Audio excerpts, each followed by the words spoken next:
બનાસકાંઠા જિલ્લાના દિયોદરમાં અનાજ કૌભાંડ બહાર આવ્યું। ચગવડા અને કોટડા ગામે સસ્તા અનાજના સંચાલકે ₹9.46 લાખનો જથ્થો વેચી માર્યા હોવાની ઘટના સામે આવી રહી છે।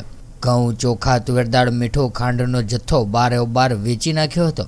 દિયોદર મામલતદાર અને પુરવઠા મામલતદાર તપાસ કરતા કૌભાંડ બહાર આવ્યું હતું। બંને દુકાનના સંચાલક જેઠાલાલ ચુનીલાલ ઠક્કર સામે ફરિયાદ નોંધાઈ। રેશન ધારકોને આપવામાં આવતો જથ્થો બારોબાર વેચી નાખતા આખરે ફરિયાદ નોંધાઈ। દિયોદર તાલુકામાં અનાજનો જથ્થો બારોબાર સગેવગે કરતા સંચાલક સામે દિયોદર પોલીસ મથકે નોંધાઈ ફરિયાદ। ડીસા બાદ દિયોદરમાં પણ અનાજ કૌભાંડ બહાર આવ્યું।